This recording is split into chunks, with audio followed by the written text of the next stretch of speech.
Allô, allô, c'est Bérangère pour la chaîne Bébé, Scrap et Bookin. Je suis revenue de congé et je voulais vous parler de mes 4 livres que j'ai lus tout au long de ces 12 jours. Nous avons fait un road trip avec mon conjoint.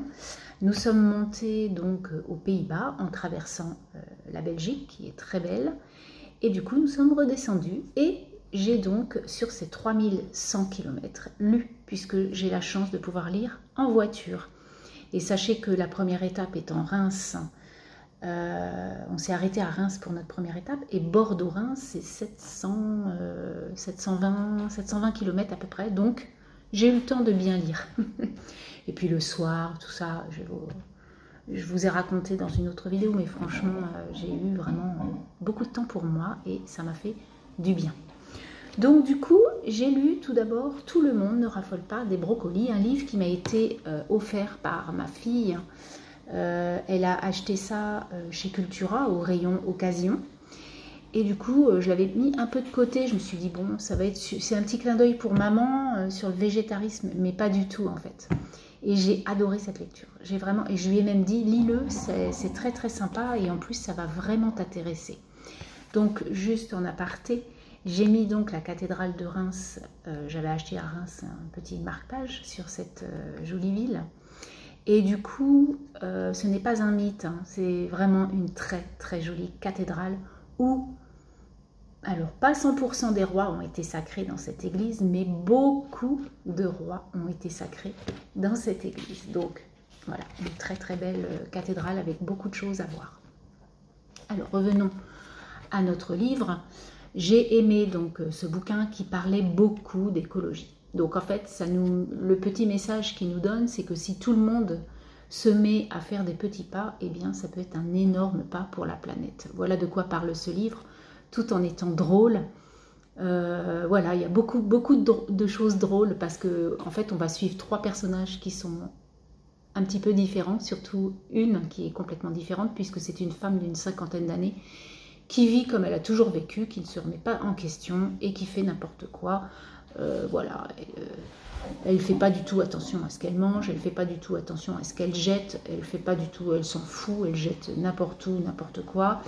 Voilà, elle ne fait rien attention. Et du coup, sa fille va lui dire, mais ça va pas, non, il ne faut pas faire ça. Et en fait, bon, bah, ce n'est que sa fille, donc ce n'est pas comment suffisant, on va dire. Il faut vraiment une autre personne. Et en fait, elle a des nouveaux voisins qui vont s'installer. Et donc Charlotte, hein, qui est la femme qui est une jeune mariée avec un enfant en bas âge, va lui inculquer quelques bricoles, puisqu'au départ, ils se sont vraiment rencontrés sur une mauvaise, sur un mauvais geste en fait, puisque il faut savoir que Corinne, donc la quinquagénaire, qui rentrait chez elle sur son trottoir à vider son cendrier, puisque c'est une fumeuse, et du coup Charlotte étant là avec sa poussette, elle l'a engueulé quoi, elle lui a dit non mais c'est n'importe quoi, vous faites quoi et tout, et voilà comment ils se sont rencontrés, ces 2 voisines, donc un mauvais pas. Mais après ça va mieux et en fait c'est génial, donc Corinne, comme je vous disais, est quinquagénaire. Elle est wedding planner, donc du coup elle va s'occuper des mariages et tout ça. Charlotte cherche un travail puisqu'elle a déménagé et donc la fille de Corinne est aux études, voilà, qui ne lui plaisent guère. Voilà, elle veut arrêter tout ça, bon, elle va rencontrer du monde, bref. Donc on va parler d'écologie bien sûr par rapport aux gestes du quotidien, mais on va aussi parler des... ma fille serait là, le woofing, je crois que c'est ça, hein, le woofing. Je crois que c'est ça. En fait, qu'est-ce que c'est? Ma fille m'en avait parlé il y a déjà presque 1 an de ça. Donc du coup, ce sont des genres de fermes ou des gens qui veulent faire de l'agriculture ou qui ont des animaux. Et en fait, il y a des gens qui viennent les aider, ces gens-là. Et du coup, il n'y a pas de paye, il n'y a rien. C'est juste les gens aident ces gens-là. Et du coup, les autres leur offrent donc tout ce qu'il faut pour dormir et manger. Et en fait, ils travaillent ensemble.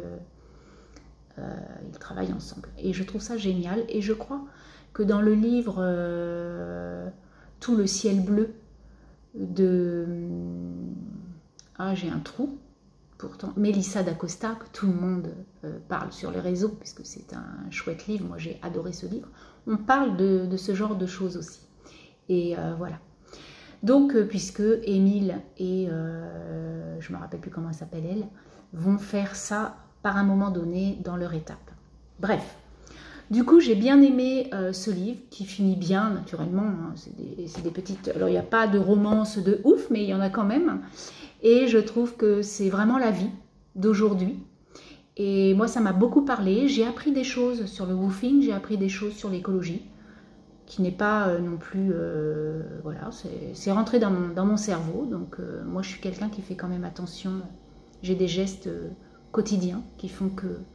Voilà, ça, moi, personnellement, ça ne me fait rien de le faire. Et si ça peut être des petits pas pour que, voilà, on puisse aider la planète, eh bien, pourquoi pas. Voilà donc ce que je peux vous dire de ce livre qui est vraiment chouette comme tout, qui est sûrement un livre qui date un peu, hein, parce que bon, alors il date de quand? Ce bouquin, il date de 2020, donc c'est pas si vieux que ça, mais bon, voilà. En tout cas, en poche, hein, ça se trouve, il a été sorti en brochet avant.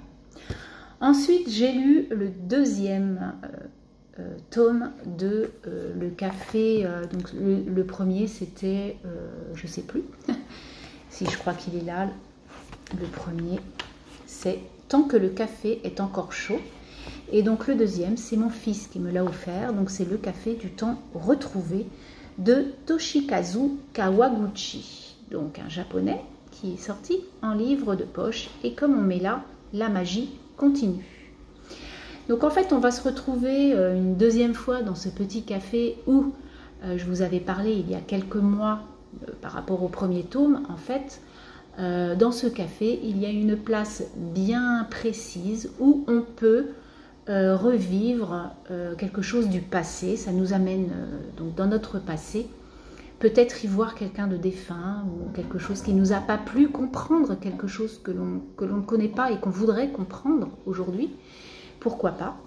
Et en fait, il n'y a qu'une seule restriction, c'est donc être à cette place vraiment.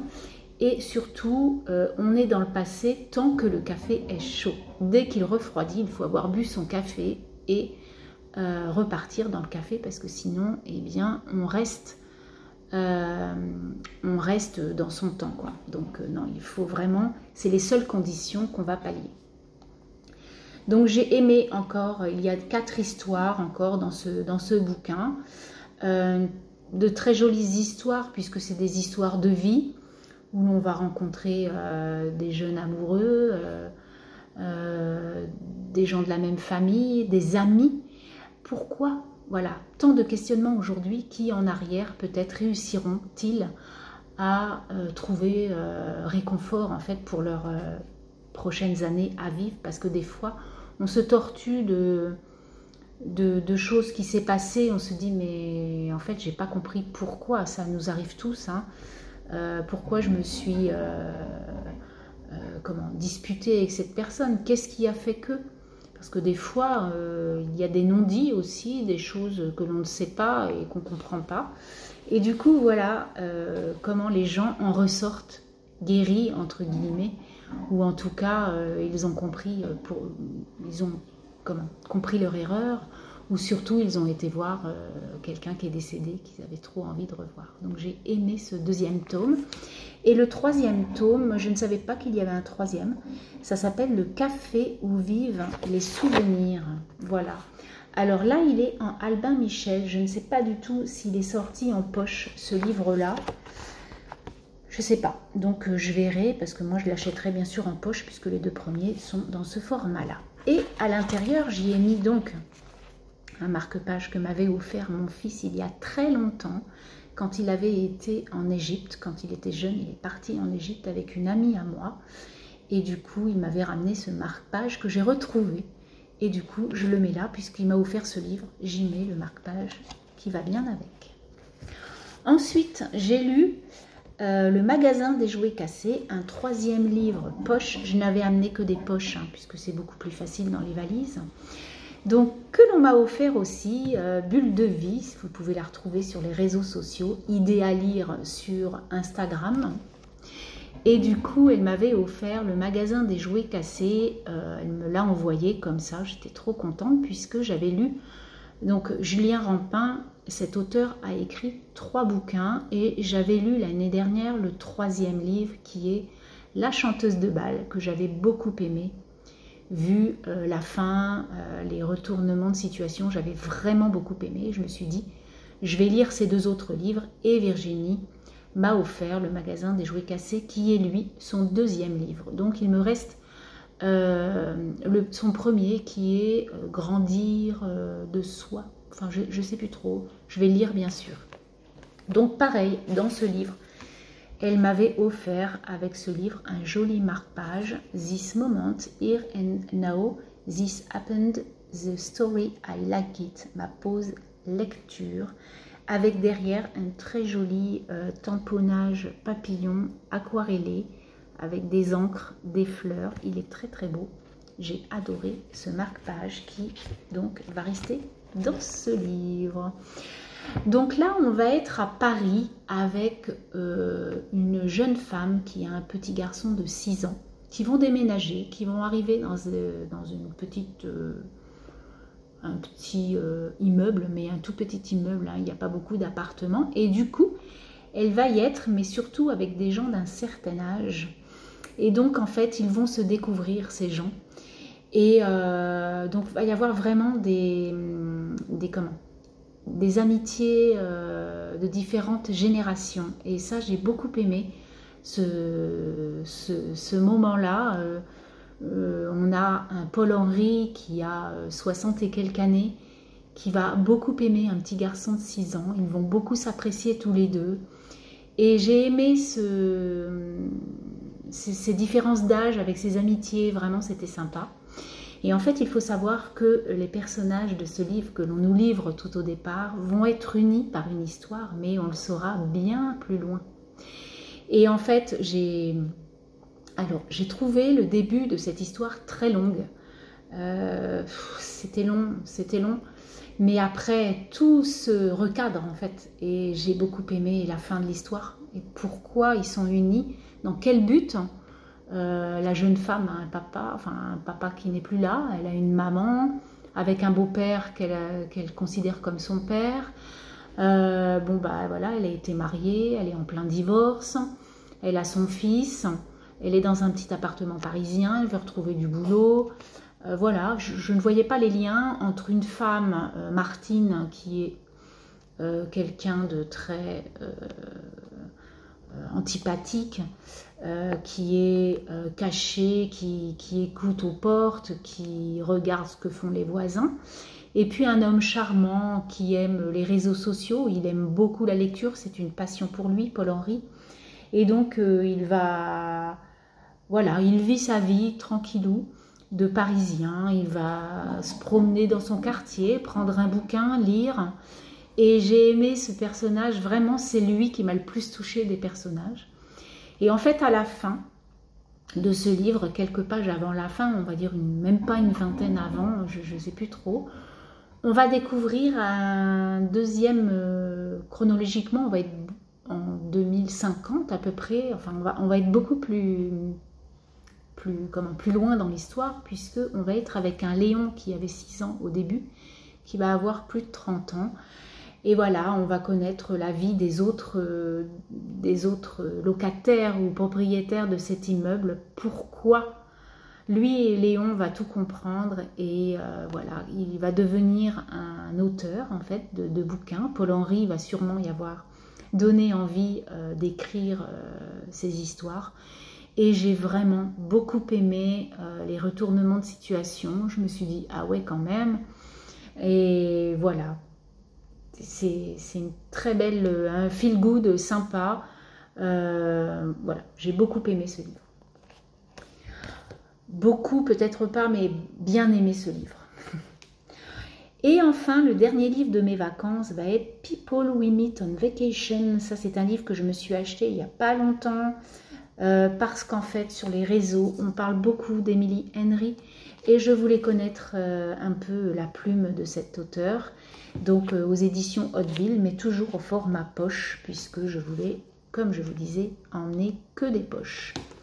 Sur ce livre, j'ai mis un marque-page de Bruxelles, qui est une ville que l'on a faite, que l'on a visitée lors de notre trip. Après Reims, Charleville-Mézières, nous sommes montés à Bruxelles, ensuite à Gand, ensuite à Rotterdam, puis à La Haye, puis à Amsterdam, puis à Maastricht, à Liège, à Metz et à Nancy. Et voilà donc notre deuxième étape, Bruxelles, et je voulais le mettre à l'intérieur de ce livre. Alors, sur ce bouquin, bon, j'ai bien aimé ce livre, voilà, c'est une petite bulle de plaisir, de fraîcheur, et ça m'a fait du bien. Donc, on va être avec, et puis en plus, en faisant un road trip, là, nous allons être sur des road trips d'amis, en fait. Donc, en fait, on va avoir Alex et Poppy qui connaissent depuis très jeunes, qui n'ont rien en commun. Elle est petite, grande gueule, lui, il est très grand, très calme, et du coup, pas du tout normalement destinés à être amis, puisqu'ils sont complètement différents. Mais ils sont, voilà, ils tombent sur l'un et l'autre à l'université, et puis du coup, mal en faisant, eh bien, ils se rendent compte qu'ils s'aiment beaucoup, et ils vont entreprendre tous les étés de partir ensemble pour faire un road trip dans divers pays. Et voilà que l'amitié va naître de plus en plus. Et Poppy va commencer à beaucoup aimer plus qu'en amitié son Alex, mais ne lui dira jamais. Voilà, pourquoi? Bien, parce que vous lirez. Et voilà, ils vont traverser tous les deux leur dernier road trip très difficilement. Ils vont être séparés pendant 2 ans et du coup, donc le début commence comme ça, ils ne se parlent plus. Et on va retourner, donc on va être au présent, parce que donc du coup Poppy veut retrouver l'amitié qu'elle avait avec Alex. Elle trouve ça trop dommage de ne plus avoir cette amitié, voilà, au bout de 10 ans, une cassure, c'est compliqué. Et du coup elle fait le premier pas et Alex est très content qu'elle l'ait fait. Et du coup on va retourner aussi en arrière sur leurs différents road trips, comment leur amitié a évolué, etc. Tout jeunes, maintenant ils ont une trentaine, plus de 30 ans, comment ils ont vécu toutes ces épopées de vie. Et je trouve que ce livre était vraiment une bulle de fraîcheur, ça m'a fait rire parce que vraiment Poppy est drôle. Et puis quelquefois interroger sur des moments de vie, parce qu'effectivement il y a des fois des amitiés qui font que ben voilà, il y a certaines choses qui cassent les choses. Et puis après réflexion, on se dit pourquoi? Parce que franchement, on s'entendait super bien. Voilà, ça relate un peu de nous aussi, ça nous remet peut-être en question. J'ai trouvé ce livre très intéressant, une plume très simple à lire. Voilà, même avec de la musique, on peut lire ce livre. C'est très très facile, le vocabulaire, voilà, il est facile. Et 2 protagonistes que j'ai beaucoup aimés. Voilà, je voyais pas du tout la fin comme ça, je la voyais autrement. Et puis bah, du coup, mon autrement m'aurait peut-être pas plu. Et du coup, là, bah, j'ai beaucoup aimé la fin. Voilà donc mes livres, mes 4 livres de mes vacances que, voilà, que je vous recommande tous puisque j'ai aimé les 4. Donc sur ce, je reviendrai pour les prochains livres que je lirai en cette fin août. Allez, à plus tard. Alors, je reviens avec mes 2 autres livres de la fin août, les 2 derniers que j'ai lus. Et tout d'abord, donc, j'ai lu La Camarguaise de Françoise Bourdin. Donc, c'est le 2e livre de Françoise Bourdin que je lis. Voilà. Donc, aux éditions Pocket. Je l'ai acheté chez Cultura au rayon occasion à 2,99 €. Donc là, on a le marque-page que j'y ai mis. J'avais reçu des petites choses, donc du coup, j'avais fait des essais. Et puis là, il est écrit « Bouquet de mots, plaisir de lire » avec des taches roses d'encre. Voilà. Puis la petite souris dans sa campagne, trop mignonne. Et ce magnifique pompon. Alors, celui-ci, qu'est-ce que je peux en ressortir? Alors, Françoise Bourdin, c'est le 2e, comme je vous dis, que je lis. Et j'en ai un autre dans ma pile à lire. Et en fait, ce sont des histoires de famille dans des régions différentes. Le premier que j'ai lu était en Corse. Là, nous allons donc, vu le titre, aller en Camargue. Alors moi, j'ai trouvé que ce livre, bon, je ne vais pas dire que j'ai pas aimé, et je ne vais pas dire que j'ai aimé. Voilà, c'était une lecture sympa. Mais je trouve que Françoise Bourdin, même dans le premier peut-être moins, mais dans celui-ci, c'est très long à démarrer. Et du coup, bon, on connaît quand même un peu les personnages au départ, mais je trouve que c'est hyper long. Et puis la fin, malheureusement, a été carabinée en 3 pages, quoi. Je trouvais ça dommage, parce que la fin, j'aurais bien voulu, même si on savait comment ça se finit, parce que franchement, on le sent, on sent l'air arriver. Mais j'aurais voulu un petit peu plus en profondeur, qu'elle aille plus en profondeur sur la fin de cette histoire. Voilà, bon, voilà, on connaît la suite quand même, et la fin est jolie, hein, voilà. Mais c'est juste mon ressenti. Donc en fait, là, on va parler donc d'une famille qui a un domaine en Camargue qui s'appelle le Biloba. Et en fait, on va être avec la petite fille en fait de ce domaine, hein, qui a perdu son père. Donc elles sont 2 sœurs, et elle, vraiment, elle est à fond dans ce domaine. Donc les chevaux, voilà, les taureaux, etc. C'est vraiment son truc. Et du coup, il faut savoir que le Biloba est en faillite. Enfin, ils ne réussissent plus. Il va falloir qu'ils vendent parce qu'ils n'arrivent plus à vivre, quoi, de leur vente, enfin, de ce qui se passe là. Alors, je ne sais pas trop au départ ce qu'ils font, en fait, hein, parce que, bon, c'est vrai qu'ils n'y arrivent pas, mais ils n'arrivent pas par rapport à quoi, en fait, parce qu'après, ils vont vendre des chevaux, etc. Mais en fait, au début, on voit que le domaine, il n'arrive pas à subvenir à ses besoins. Voilà, on va dire ça. Mais comment ils font, en fait, on ne nous l'explique pas trop. Qu'est-ce qu'ils vendent, et ils font des courses, sûrement, voilà, ça doit être ça. Des courses de chevaux et tout, mais bon, bref, ils n'y arrivent plus, et il va falloir qu'ils vendent leur domaine. Et Joanne, c'est hors de question qu'elle vende ce domaine qui est donc quelque chose de la famille depuis je ne sais pas combien d'années, hein, on va parler en siècle là. Et du coup, non, c'est mort, je ne veux pas vendre. Vous êtes d'accord, maman? Vous êtes d'accord, la frangine? On ne vend pas.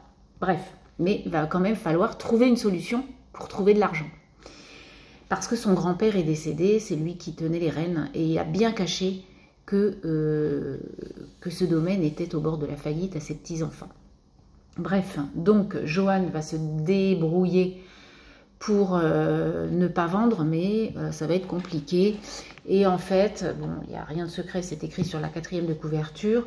En fait, elle va voir avec un promoteur immobilier pour en faire un hôtel de luxe. Voilà, ça va être ça l'histoire. Donc un déchirement aussi dans la famille, parce qu'il y en a qui veulent, il y en a qui veulent pas. Voilà, donc ça va être compliqué. Et on va relater toute la vie, toute cette partie de vie de Joanne, avec donc le décès de son grand-père, tout ce qu'il leur a laissé. C'est pas très réjouissant, hein, mais il va falloir qu'elle se débrouille. Donc comme je vous disais, elle va vendre quelques bêtes, etc. Mais ça ne suffira pas pour garder aussi leur personnel, etc. Puisque c'est des enfants qui sont nés avec donc des domestiques dans un gros domaine, hein, de Camargue. Et donc il va falloir qu'ils se débrouillent. Bref, voilà donc l'histoire de la Camarguaise de Françoise Bourdin. Donc comme je vous ai dit, c'était très long à mettre en route. Naturellement, on va avoir une romance, on va voir des conflits, on va avoir des jalousies, parce qu'il n'y a pas qu'un domaine en Camargue, il y en a plusieurs. Donc du coup, bon, il va y avoir des histoires de famille aussi, des rivales. C'est pas mal, hein, voilà. Mais j'ai trouvé ça quand même un peu long. Alors, pas long en soi, parce que ça fait quand même 380, un peu plus de 380 pages. Hein, c'est quand même un beau bouquin. En plus, c'est écrit quand même relativement petit, hein, on va dire. Mais voilà, c'est à lire quand même. C'est sympa, mais sans plus. Voilà ce que je peux vous dire de ce livre. Et j'ai lu, naturellement, mon petit bonbon mensuel, Ma 13e enquête d'Agatha Raisin qui s'appelle Chantage au presbytère. Attention, ne pas ouvrir la boîte de Pandore. Donc, le numéro 13. Et donc, ce livre, je l'ai eu sur Vinted. En fait, j'avais acheté celui-ci et le numéro 14 à une dame. Et je les ai eus à 5 € chacun. Ils sont nickel, propres, presque neufs. Franchement, rien à redire. Et donc, j'ai mis ce petit marque-page tout bête. Donc, d'un côté comme de l'autre, on a ces petites bulles-là. Et là, j'avais mis une petite étiquette surprise avec ce petit chat cactus qui est trop chou. Voilà, un truc tout simple parce que bon, je revenais de vacances et j'avais pas envie de faire un marque-page spécial. Voilà. Donc Agatha Raisin ici, bah, toujours la même personne, hein, un peu fofolle, impulsive, etc. Et là, donc, il va y avoir un nouveau pasteur qui va arriver dans le village, un super beau gars. Et du coup, tout le monde va à la messe, quoi. Il est trop beau. Et donc, il invite un soir Agatha Raisin à dîner. Bon, elle comprend pas trop. Puis en fait, voilà, il est hyper jeune. Elle a 50 ans, il doit en avoir 25. C'est hors de question pour elle. Mais elle se fait quand même jolie. Hein, elle s'apprête. Et elle va aller donc à ce dîner. Et puis voilà, donc ils discutent de choses et d'autres de la commune. Et elle s'en va chez elle. Et en fait, le lendemain, qu'est-ce qui arrive? Le jeune ecclésiastique est décédé. Il y a eu un meurtre, voilà, il est retrouvé dans le presbytère, mort. Donc, qu'est-ce qui s'est passé? Pourquoi? Qui est cette personne? Parce qu'ils ne connaissent pas trop, en fait, qui il est. Donc, ils vont remonter à Londres, etc., avec son voisin John, là, le nouveau voisin. Ils vont essayer de voir tout ça et qu'est-ce qui s'est passé, pourquoi on a tué ce pasteur. Voilà. Donc moi j'ai bien rigolé parce que franchement il y a des scènes qui sont trop drôles. Sur celui-ci aussi, je me suis régalée avec ce tome-là. Je trouve que plus j'en lis, mieux j'apprécie en fait. Déjà que j'appréciais beaucoup, mais là les histoires s'enchaînent et sont vraiment sympas. Donc voilà mon 13e Agatha Raisin et je vais bien sûr lire le 14e ce mois-ci. Maintenant, je vais vous faire voir ce que je suis en train de lire en ce moment. Donc là, pour mon premier livre de mois de septembre, j'ai choisi de lire Le trône de Jasmin de Tasha Souris au rayon imaginaire. Voilà, c'est un livre qui m'a été offert à mon anniversaire l'année dernière par mon conjoint. Et je voulais absolument le lire parce que, waouh, il est énorme, il est très très beau, c'est un très bel objet. Et du coup, il fait presque 700 pages. Donc, voilà, ça va être très long. Alors, là, on est au rayon fantastique. Donc, c'est pas non plus ce que j'apprécie vraiment le plus en lecture. J'en ai lu quelques-uns qui m'ont plus ou moins plu. J'en ai un qui m'avait plu, bof. Et j'en ai la saga, là, Le Prince Cruel et tout, qui me plaît beaucoup. J'ai le dernier à lire, qui s'appelle La Reine sans royaume. Donc, celui-là, je vais le lire... peut-être pas au mois de septembre, mais sûrement au mois d'octobre. Et du coup, je voulais voilà, aussi lui faire plaisir en lisant le livre qu'il m'avait offert, puisque moi, je suis du mois de novembre, donc ça va quand même faire presque un an que je l'ai dans ma palle. Il était temps de le bouquiner. Voilà, donc je vous en parlerai plus, bien sûr, au prochain retour, mais en tout cas, là, j'ai lu donc ces deux livres et puis ceux que vous avez vus juste avant. Je vous souhaite une belle journée, une belle semaine, voilà. Et puis je vous dis à très bientôt et surtout de belles lectures. Bye bye.